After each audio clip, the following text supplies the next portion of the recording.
ICDS কর্মী ও সহায়িকার আরও একটি ক্লাসে তোমাদের প্রত্যেককে স্বাগত। আজকে এই ভিডিওতে আমরা আলোচনা করব সাধারণ জ্ঞান ভারতের ভূপ্রকৃতি সম্পর্কিত 50টি গুরুত্বপূর্ণ প্রশ্নোত্তর সম্পর্কে। তো দেখো, আজকের ক্লাসের প্রথম প্রশ্নে বলা হচ্ছে ভারতের সর্বোচ্চ শৃঙ্গ কোনটি। তো দেখো, এই প্রশ্নের সঠিক উত্তর হবে গডউইন অস্টিন বা কেটু। কিন্তু তোমরা মনে রাখবে এটা কিন্তু ভারত এবং পাকিস্তান সীমান্তে অবস্থিত। যদি এই অপশানটি না থাকে তাহলে কারেক্ট অপশান হয়ে যাবে কাঞ্চনজঙ্ঘা। এই কাঞ্চনজঙ্ঘা ভারতেই পুরোপুরি অবস্থিত। পরবর্তী প্রশ্ন, হিমালয় কোন ধরনের পর্বত। তো দেখো, এই প্রশ্নের সঠিক উত্তর হবে হিমালয় হচ্ছে ভঙ্গিল পর্বত। অপশান সি হচ্ছে কারেক্ট আনসার।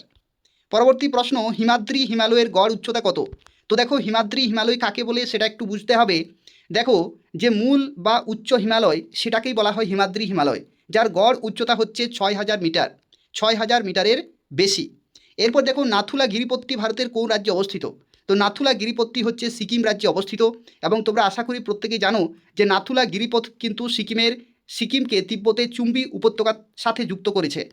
পরবর্তী প্রশ্ন, পৃথিবীর দ্বিতীয় উচ্চতম পর্বতশৃঙ্গ যেটা হচ্ছে কেটু অথবা গডউইন অস্টিন, যেটি কোন পর্বত শ্রেণীতে অবস্থিত। তো দেখো, এই প্রশ্নের সঠিক উত্তর হয়ে যাবে কারাকোরাম। কারাকোরাম পর্বত শ্রেণীতে অবস্থিত গডউইন অস্টিন বা কেটু। পরবর্তী প্রশ্ন, শিবালিক ও হিমাচল হিমালয়ের মাঝের অনুদৈর্ঘ্য উপত্যকাকে কি বলা হয়। তো দেখো, এই প্রশ্নের সঠিক উত্তর হয়ে যাবে দুন। যেমন দেরাদুন, দেরাদুনও কিন্তু এই উপত্যকারই একটি উদাহরণ। দুন হচ্ছে এখানে কারেক্ট আনসার। তোমরা মনে রাখবে শিবালিক এবং হিমাচলের যে মধ্যবর্তী সমতল উপত্যকা সেটাকে বলা হয় দুন, যেমন দেরাদুন। এবং পূর্বে রয়েছে ডুয়ার্স। পরবর্তী, কারেওয়া কি চাষের জন্য বিখ্যাত। তো তোমরা অবশ্যই মনে রাখবে কারেওয়া হচ্ছে জাফরান চাষের জন্য খুবই বিখ্যাত। কারেওয়া খুবই গুরুত্বপূর্ণ একটি প্রশ্ন রয়েছে। কারেওয়া কাশ্মীর উপত্যকার যে হ্রদক্ষেপ জমা হয়ে গঠিত হিমবাহ মৃত্তিকা কারেওয়া নামে পরিচিত, যা জাফরান চাষের জন্য বিখ্যাত। পরবর্তী, দক্ষিণ ভারতের সর্বোচ্চ শৃঙ্গ কোনটি। তো তোমরা অবশ্যই মনে রাখবে এটা সঠিক উত্তর হয়ে যাবে আনাইমুদি। আনাইমালাই পর্বতের যে আনাইমুদি সেটাই হচ্ছে দক্ষিণ ভারতের সর্বোচ্চ শৃঙ্গ। পরবর্তী প্রশ্ন, ভারতের প্রাচীনতম পর্বতমালা কোনটি। তো দেখো, প্রাচীনতম যে পর্বতমালা সেটা কি হবে বলো তো। প্রাচীনতম পর্বতমালা হচ্ছে আরাবল্লী। এবং এই আরাবল্লী হচ্ছে বিশ্বের অন্যতম প্রাচীন ক্ষয়জাত ভঙ্গিল পর্বত। অপশন সি হচ্ছে এখানে কারেক্ট আনসার। এরপর দেখো, বলা হচ্ছে আরাবল্লী পর্বতের সর্বোচ্চ শৃঙ্গ কোনটি। তো তোমরা আশা করি প্রত্যেকেই জানো আরাবল্লী পর্বতের সর্বোচ্চ শৃঙ্গ হচ্ছে গুরুশিখর। গুরুশিখর রাজস্থানে অবস্থিত আরাবল্লী পর্বতের সর্বোচ্চ শৃঙ্গ। পরবর্তী, পশ্চিমঘাট পর্বতের অপর নাম কি। তো দেখো, পশ্চিমঘাট পর্বতকে কি বলা হয়, সহ্যাদ্রি। সহ্যাদ্রি বলা হয় পশ্চিমঘাট পর্বতকে। তোমরা মনে রাখবে মহারাষ্ট্র ও কর্ণাটকে পশ্চিমঘাট পর্বতমালার আরও একটি নাম রয়েছে, যেটাকে লোকালি বলা হয় বা স্থানীয়ভাবে সহ্যাদ্রি বলা হয়। পরবর্তী, পূর্বঘাট ও পশ্চিমঘাট পর্বতমালা কোথায় মিলিত হয়েছে। তো দেখো, এই প্রশ্নের সঠিক উত্তর হবে নীলগিরি পর্বতে বা পাহাড়ে, নীলগিরিতে মিলিত হয়েছে। নীলগিরি পর্বত হলো পূর্বঘাট এবং পশ্চিমঘাটের যে সংযোগস্থল সেটাই হচ্ছে নীলগিরি। পরবর্তী, নীলগিরি পর্বতের সর্বোচ্চ শৃঙ্গ কোনটি। তো দেখো, নীলগিরি পর্বতের সর্বোচ্চ শৃঙ্গ হচ্ছে দোদাবেতা বা দোদ্দাবেত্তা। ঠিক আছে, এটা হচ্ছে নীলগিরি পর্বতের পার্বত্য অঞ্চলের সর্বোচ্চ শৃঙ্গ। পরবর্তী দেখো, এখানে বলা হচ্ছে সাতপুরা, এই বানানটা একটু কারেকশন করে নেবে। সাতপুরা পর্বতের সর্বোচ্চ শৃঙ্গ কোনটি। তো সাতপুরা পর্বতের সর্বোচ্চ শৃঙ্গ হচ্ছে ধূপগড়। ধূপগড় তোমরা মনে রাখবে মহাদেব পাহাড়ে অবস্থিত ধূপগড় সাতপুরা পর্বত শ্রেণীর উচ্চতম স্থান। পরবর্তী, ছোটনাগপুর মালভূমির সর্বোচ্চ শৃঙ্গ কোনটি, পাহাড় শৃঙ্গ। তো দেখো, এই প্রশ্নের সঠিক উত্তর হয়ে যাবে পারশনাথ। পারশনাথ হচ্ছে ছোটনাগপুর মালভূমির সর্বোচ্চ পাহাড় শৃঙ্গ। এটা ঝাড়খণ্ডে অবস্থিত, 1365 মিটার উচ্চতা। তারপরে দেখো, দাক্ষিণাত্য ট্র্যাপ বা ডেকান ট্র্যাপ প্রধানত কী শিলা দ্বারা গঠিত। খুবই গুরুত্বপূর্ণ একটি প্রশ্ন। ডেকান ট্র্যাপ বা দক্ষিণাত্য যে ট্র্যাপ সেটা কোন শিলা দ্বারা গঠিত, এটা হচ্ছে বেসাল্ট। বেসাল্ট শিলা দ্বারা গঠিত। এবং তোমরা মনে রাখবে যে অগ্নুদ্গমের ফলে নিঃসৃত যে বেসাল্ট লাভা সঞ্চিত হয়ে দাক্ষিণাত্য মালভূমি তৈরি হয়েছে। পরবর্তী, মেঘালয় মালভূমির সর্বোচ্চ বিন্দু কোনটি। মেঘালয় মালভূমির সর্বোচ্চ বিন্দু কোনটি বলতো। এটা সঠিক উত্তর হয়ে যাবে শিলং পিক। শিলং পিক হবে এখানে কারেক্ট আনসার। এবং তোমরা মনে রাখবে শিলং পিক হচ্ছে মেঘালয় মালভূমি তথা খাসি পাহাড়ের সর্বোচ্চ শৃঙ্গ। গারো খাসি জয়ন্তী আছে, সেই খাসি পাহাড়ের সর্বোচ্চ শৃঙ্গ হচ্ছে শিলং পিক, যেটার উচ্চতা হচ্ছে 1965 মিটার। পরবর্তী প্রশ্ন, মেকাল পর্বতের সর্বোচ্চ শৃঙ্গ কোনটি। তো দেখো, অমরকণ্টক হলো মেকাল পর্বতের উচ্চতম শৃঙ্গ। তোমরা মনে রাখবে অমরকণ্টক হচ্ছে মেকাল পর্বতের সর্বোচ্চ শৃঙ্গ এবং এখান থেকে নর্মদা ও সোন নদীর উৎপত্তি হয়েছে। পরবর্তী প্রশ্ন, ছোটনাগপুর মালভূমিকে কি বলা হয়, অর্থাৎ এই যে চারটি অপশন রয়েছে এই চারটির মধ্যে ছোটনাগপুর মালভূমিকে কি বলা হয়। তো তোমরা অবশ্যই মনে রাখবে ভারতের রুড় আমরা নর্মালি কি জানি যে দুর্গাপুরকে বলা হয় শহর হিসাবে, কিন্তু যদি মালভূমি হিসাবে বলা হয় তাহলে পুরো ছোটনাগপুর মালভূমিকেও ভারতের রুড় কিন্তু বলা হয়। অর্থাৎ জার্মানির রুর অঞ্চলের সাথে তুলনা করে ছোটনাগপুরকেও ভারতের রুর বলা হয়, আর যদি শহর বলা হয় তাহলে দুর্গাপুর। পরবর্তী প্রশ্ন, পালঘাট কোন দুটি রাজ্যকে যুক্ত করেছে? পালঘাট কোন দুটি রাজ্যকে যুক্ত করেছে? তো দেখো এই প্রশ্নের সঠিক উত্তর হবে পশ্চিমঘাট পর্বতের যে পালঘাট গ্যাপ সেটা কেরালা এবং তার সাথে সাথে তামিলনাড়ুকে যুক্ত করেছে। কেরালা এবং তামিলনাড়ু হবে এখানে কারেক্ট আনসার। পরবর্তী প্রশ্ন, হিমালয়ের পাদদেশের নুড়ি পাথরযুক্ত অঞ্চলকে কী বলা হয়? তো এই প্রশ্নের সঠিক উত্তর হবে, তোমরা অবশ্যই মনে রাখবে, ভাবর বলা হয়। ভাবর, যে শিবালিকের পাদদেশে নদী দ্বারা গঠিত নুড়ি পলি জমা হয়ে ছিদ্রযুক্ত যে ভাবর অঞ্চল কিন্তু গঠিত হয়েছে। পরবর্তী প্রশ্ন, সিন্ধু ও গঙ্গা সমভূমির প্রাচীন পলিমাটিকে কি বলা হয়? সিন্ধু এবং গঙ্গা সমভূমির যে প্রাচীন পলিমাটি সেটাকে কি বলা হয়? ভাঙর। প্রাচীন পলিমাটিকে কি বলা হয়? ভাঙর। এটা তোমরা কিন্তু মনে রাখবে, যখনই প্রাচীন বলবে তাহলে কিন্তু হয়ে যাবে ভাঙর। এরপর দেখো, ভারতের একমাত্র সক্রিয় আগ্নেয়গিরি কোনটি? সক্রিয়, এখানে একটু মনে রাখবে, এই যে প্রশ্নটি রয়েছে এখানে প্রাচীন, প্রাচীন মানে হচ্ছে ভাঙর, আর যদি বলা হয় নবীন তাহলে কিন্তু হয়ে যাবে খাদার। খাদার, এটা এরকম বানানো হয় খাদার, ঠিক আছে? তো যদি বলা হয় নবীন তাহলে খাদার, আর প্রাচীন বলা হলে ভাঙর হবে কারেক্ট আনসার। পরবর্তী প্রশ্ন, ভারতের একমাত্র সক্রিয় আগ্নেয়গিরি কোনটি? ভারতের একমাত্র সক্রিয় আগ্নেয়গিরি কোনটি? তো সেটা হচ্ছে ব্যারেন আইল্যান্ড। ব্যারেন আইল্যান্ড হচ্ছে ভারতের একমাত্র সক্রিয় আগ্নেয়গিরি। এবং তোমরা মনে রাখবে, আন্দামান ও নিকোবর দ্বীপপুঞ্জে অবস্থিত যে ব্যারেন আইল্যান্ড সেটা হচ্ছে ভারতের একমাত্র সক্রিয় আগ্নেয়গিরি। পরবর্তী প্রশ্ন, আন্দামান ও নিকোবর দ্বীপপুঞ্জের সর্বোচ্চ শৃঙ্গ কোনটি? আন্দামান ও নিকোবর দ্বীপপুঞ্জের সর্বোচ্চ শৃঙ্গ কোনটি? তো সেটা হবে স্যাডেল পিক। প্রত্যেকটি প্রশ্ন খুবই গুরুত্বপূর্ণ, খুব ভালোভাবে ক্লাসটি করতে থাকো। আর কে কতগুলো সঠিক উত্তর দিতে পারছো অবশ্যই কমেন্টে জানাবে। স্যাডেল পিক হচ্ছে এটা সর্বোচ্চ শৃঙ্গ। উত্তর আন্দামানে অবস্থিত যে স্যাডেল পিক এটাই হচ্ছে এই দ্বীপপুঞ্জের সর্বোচ্চ শৃঙ্গ। পরবর্তী প্রশ্ন, লাক্ষাদ্বীপ কী দ্বারা গঠিত? খুবই গুরুত্বপূর্ণ একটি প্রশ্ন। লাক্ষাদ্বীপ কী দ্বারা গঠিত? তো দেখো এই প্রশ্নের সঠিক উত্তর হবে প্রবাল। প্রবাল অর্থাৎ কোরাল, কোরাল দ্বারা গঠিত কিন্তু লাক্ষাদ্বীপ। লাক্ষাদ্বীপ আরব সাগরে অবস্থিত অসংখ্য ক্ষুদ্র প্রবাল প্রাচীর দ্বারা গঠিত হয়েছে। পরবর্তী প্রশ্ন, ভারতের দীর্ঘতম সমুদ্র সৈকত কোনটি? তো তোমরা অবশ্যই মনে রাখবে, এটা হচ্ছে মেরিনা বিচ। মেরিনা বিচ হচ্ছে ভারতের দীর্ঘতম সমুদ্র সৈকত।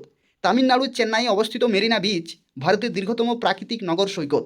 কিন্তু যদি বলা হয় কোন রাজ্যে যে উপকূল রেখার দৈর্ঘ্য সবচেয়ে বেশি, তখন হবে গুজরাট। এরপর দেখো, কয়াল, কয়াল বা উপহ্রদ কোন উপকূলে দেখতে পাওয়া যায়? কয়াল বা উপহ্রদ কোন উপকূলে দেখতে পাওয়া যায়? এটা সঠিক উত্তর হবে মালাবার উপকূল। এবং তোমরা মনে রাখবে, কেরালার যে মালাবার উপকূল সেখানে ব্যাকওয়াটার্স বা নোনা জলের উপহ্রদগুলিকে কয়াল বলা হয়, যেমন ভেম্বানাদ। ভেম্বানাদ তোমরা ভারতের ম্যাপটাতে দেখবে যে কেরালাতে অবস্থিত, অনেক লম্বা, অনেক বড়, এটা কিন্তু একটা কয়াল বা উপহ্রদ, সেটা কিন্তু অনেক বড় সাইজের। পরবর্তী প্রশ্ন, ভারতের করমণ্ডল উপকূলে বছরে কয়বার বৃষ্টিপাত হয়? খুবই গুরুত্বপূর্ণ একটি প্রশ্ন। দেখো এটা ঘুরিয়ে আসে যে কোন উপকূলে ভারতে দুইবার বৃষ্টিপাত হয়, তখন হবে করমণ্ডল উপকূল, ঠিক আছে? একবার হয় গ্রীষ্মকালে দক্ষিণ পশ্চিম মৌসুমী বায়ুর প্রভাবে, যেরকমের আমাদের বর্ষাকালে বৃষ্টিপাত হয়।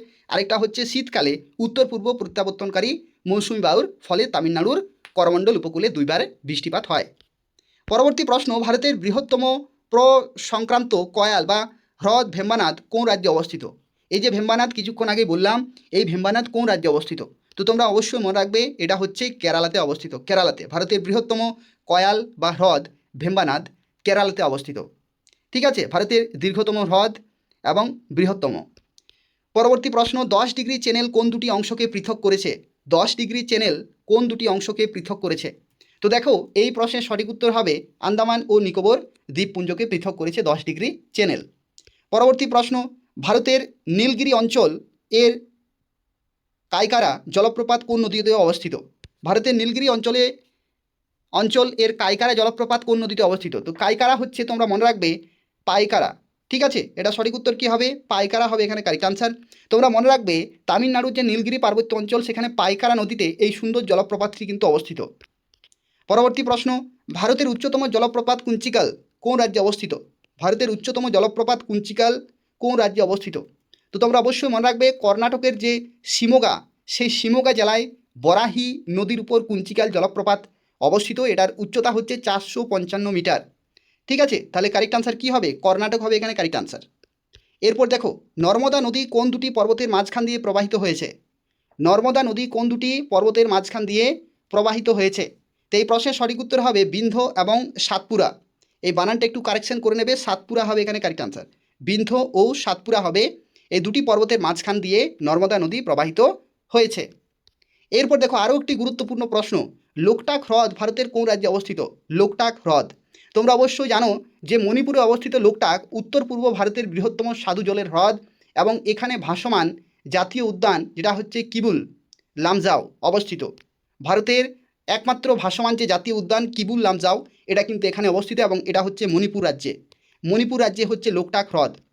পরবর্তী প্রশ্ন, চিল্কা হ্রদ কী ধরনের হ্রদ? চিল্কা হ্রদ কী ধরনের হ্রদ? যেটা তোমরা মনে রাখবে লেগুন, এটাকে বলা হয় লেগুন বা উপহ্রদ। এরপর দেখো ভারতের বৃহত্তম স্বাদু জলের হ্রদ কোনটি? ভারতের বৃহত্তম স্বাদু জলের হ্রদ কোনটি? তো এই প্রশ্নের সঠিক উত্তর হবে উলার হ্রদ। উলার হ্রদ হবে এখানে কারেক্ট আনসার। এবং তোমরা মনে রাখবে জম্মু ও কাশ্মীরে অবস্থিত উলার টেকটনিক আলোড়নের ফলে গঠিত ভারতের বৃহত্তম স্বাদু জলের হ্রদ। পরবর্তী প্রশ্ন, রাজস্থানের সম্বর হ্রদ কী প্রকার হ্রদ? রাজস্থানের যে সম্বর হ্রদ সেটি কী ধরনের হ্রদ? তো তোমরা মনে রাখবে এটা হচ্ছে নোনা জলের হ্রদ, নোনা জল। এটাকে কী বলা হয়? প্লায়া বলা হয়। তোমরা অবশ্যই শব্দগুলো মনে রাখবে, প্লায়া বা নোনা জলের হ্রদ বলা হয় সম্বর হ্রদকে, যেটি রাজস্থানে অবস্থিত। পরবর্তী, ধোঁয়াধার জলপ্রপাত কোন নদীর উপর সৃষ্টি হয়েছে? ধোঁয়াধার জলপ্রপাত কোন নদীর উপর সৃষ্টি হয়েছে? তোমরা মনে রাখবে যে মধ্যপ্রদেশের যে জবলপুর, সেই জবলপুরের কাছে মার্বেল রকের উপর নর্মদা নদী এই জলপ্রপাতটি তৈরি করেছে। তাহলে এটা সঠিক উত্তর কী হবে? নর্মদা হবে এখানে কারেক্ট আনসার। এরপর দেখো শিব সমুদ্রম জলপ্রপাতটি কোন নদীতে অবস্থিত? শিব সমুদ্রম যে জলপ্রপাত সেটি কোন নদীতে অবস্থিত? তো দেখো কর্ণাটকে কাবেরী নদীর উপর হচ্ছে শিব সমুদ্রম জলপ্রপাত, সেটি কিন্তু কাবেরী নদীর উপর গঠিত হয়েছে। অত্যন্ত গুরুত্বপূর্ণ একটি জলপ্রপাত হচ্ছে শিব সমুদ্রম, যেটি কর্ণাটকে অবস্থিত কাবেরী নদীর উপর। পরবর্তী প্রশ্ন, কোন নদীকে দক্ষিণ ভারতের গঙ্গা বা বৃদ্ধ গঙ্গা বলা হয়? কোন নদীকে দক্ষিণ ভারতের গঙ্গা বা বৃদ্ধ গঙ্গা বলা হয়? তো দেখো এই প্রশ্নের সঠিক উত্তর হবে গোদাবরী। আশা করি তোমরা অনেকেই জানো, গোদাবরী হবে এখানে কারেক্ট আনসার। এবং তোমরা মনে রাখবে যে দৈর্ঘ্য ও অববাহিকার পরিধির জন্য গোদাবরীকে বৃদ্ধ গঙ্গা বলা হয়, তবে পবিত্রতার দিক থেকে কাবেরীকেও দক্ষিণের গঙ্গা বলা হয়। পবিত্রতার দিক থেকে কাবেরীকেও দক্ষিণের গঙ্গা বলা হয়, কিন্তু সবার প্রথমে হবে গোদাবরী। পরবর্তী প্রশ্ন, ভারতের একমাত্র উর্বর ও উষ্ণ মরুভূমি অঞ্চলের দীর্ঘতম নদী কোনটি?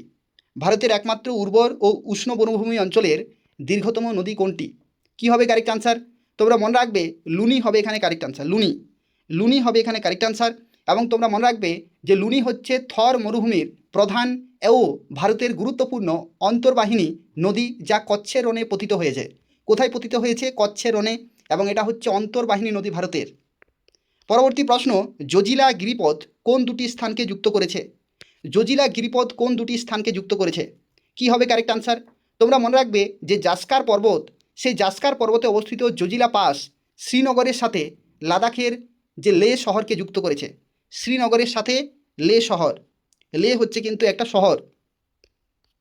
পরবর্তী প্রশ্ন, বানিহাল গিরিপথটি কোন পর্বতশ্রেণীতে অবস্থিত? বানিহাল যে গিরিপথ সেটা কোন পর্বতশ্রেণীতে অবস্থিত? তো তোমরা মনে রাখবে পীর পাঞ্জাল রেঞ্জে অবস্থিত যে বানিহাল পাস সেটা হচ্ছে জম্মু ও কাশ্মীর উপত্যকাকে যুক্ত করেছে এবং এখানে জোহর টানেল অবস্থিত, সেই জন্য গুরুত্বপূর্ণ এই প্রশ্নটি। এখানে জোহর টানেল অবস্থিত এবং এটা সঠিক উত্তর হয়ে যাবে পীর পাঞ্জাল। পরবর্তী প্রশ্ন, হিমালয়ের পূর্বতম সীমানা নির্ধারণ করে কোন নদী বা পাহাড়? হিমালয়ের পূর্বতম সীমানা নির্ধারণ করে কোন নদী বা পাহাড়? তো দেখো এটা সঠিক উত্তর হবে নামচা বারোয়া। নামচা বারোয়া হবে এখানে কারেক্ট আনসার। এবং তোমরা মনে রাখবে অরুণাচল সীমান্ত ও তিব্বতের কাছে নামচা বারোয়া শৃঙ্গ ও ব্রহ্মপুত্র নদ হিমালয়ের পূর্বতম বাঁক নির্ধারণ করে। পরবর্তী প্রশ্ন, কচ্ছের রান অফ কচ্ছ অঞ্চলটি কোন রাজ্যে অবস্থিত? এটা আশা করি তোমরা সবাই পারবে। এটা সঠিক উত্তর হয়ে যাবে গুজরাট। গুজরাটের যে কচ্ছ জেলা, সেই জেলায় অবস্থিত এটি একটা বিশাল লবণাক্ত কর্দমাক্ত নিচু অঞ্চল। এটা হচ্ছে লবণাক্ত একটা জায়গা, তার সাথে সাথে কর্দমাক্ত একটি জায়গা, এবং যেটি কচ্ছ জেলাতে অবস্থিত গুজরাট রাজ্যের। এরপর দেখো গারো খাসি জয়ন্তিয়া পাহাড়গুলি কোন রাজ্যের অংশ? খুবই গুরুত্বপূর্ণ, গারো খাসি জয়ন্তিয়া পাহাড়গুলি কোন রাজ্যের অংশ? তো এই প্রশ্নের সঠিক উত্তর হবে মেঘালয়। মেঘালয় মালভূমির প্রধান তিনটি পাহাড়ি অংশ হচ্ছে গারো খাসি এবং জয়ন্তিয়া। পরবর্তী প্রশ্ন, ছোটনাগপুর মালভূমি প্রধানত কোন শিলা দ্বারা গঠিত? ছোটনাগপুর মালভূমি প্রধানত কোন শিলা দ্বারা গঠিত? তো দেখো এই প্রশ্নের সঠিক উত্তর হবে অর্চিয়ান যুগের গ্রানাইট ও নাইস বা নিস শিলা দ্বারা গঠিত হচ্ছে ছোটনাগপুর মালভূমি। এরপর দেখো কচ্ছ উপদ্বীপ ও কাথিয়ার উপদ্বীপ কোন ভূপ্রাকৃতিক অঞ্চলের অন্তর্গত? কচ্ছ উপদ্বীপ এবং কাথিয়ার উপদ্বীপ কোন ভূপ্রাকৃতিক অঞ্চলের অন্তর্গত? তোমরা মনে রাখবে কচ্ছ ও কাথিয়ার হলো গুজরাটের বিশেষ উপকূলীয় সমভূমির অংশ। এটা হচ্ছে গুজরাটের বিশেষ সমভূমি বা উপকূলীয় অংশ। অপশান বি হচ্ছে এখানে কারেক্ট আনসার। এরপর দেখো গোরানঘাট, গোরানঘাট পাস কোন পর্বতে অবস্থিত? গোরানঘাট পাস কোন পর্বতে অবস্থিত? তো তোমরা মনে রাখবে রাজস্থানের আরাবল্লী পর্বত শ্রেণীতে গোরানঘাট গিরিপথটি অবস্থিত, যা গুরু শিখরকে আলাদা করেছে। তাহলে এখানে কারেক্ট আনসার কী হবে? আরাবল্লী হবে এখানে কারেক্ট আনসার। এরপর দেখো পূর্ব উপকূলের যে উৎকল সমভূমি, পূর্ব উপকূলের যে উৎকল সমভূমি এটি কোন রাজ্যে বিস্তৃত? এটি কোন রাজ্যে বিস্তৃত? এটা সঠিক উত্তর কী হবে? তো দেখো পূর্ব উপকূলীয় যে সমভূমির ওড়িশা উপকূলীয় অঞ্চল সেটাকেই বলা হয় উৎকল সমভূমি। ঠিক আছে, উৎকল সমভূমি বলা হয়। একটা ট্রেন দেখবে, তোমরা যারা পুরী যাও তারা দেখবে যে উৎকল এক্সপ্রেস বলে একটি ট্রেন যায়। ঠিক আছে, তো সেটাই মনে রাখার একটা খুব সহজ পদ্ধতি। এখানে ওড়িশা হবে কারেক্ট আনসার। ঠিক আছে, অপশান বি হচ্ছে এখানে কারেক্ট আনসার। আর এই হচ্ছে 50টি গুরুত্বপূর্ণ প্রশ্ন উত্তর তোমাদের আইসিডিএস কর্মী ও সহায়িকার পরীক্ষা সংক্রান্ত। টোটাল 50টি ভারতের ভূ প্রকৃতি থেকে আমি তোমাদের শেয়ার করে দিলাম। এগুলো তোমরা বারবার প্র্যাকটিস করবে। আর এই চ্যানেলটি তোমরা নিয়মিত ফলো করতে থাকো, প্রত্যেকে সাবস্ক্রাইব করে রাখো আইসিডিএসের রেগুলার ক্লাসগুলি পাওয়ার জন্য। ধন্যবাদ।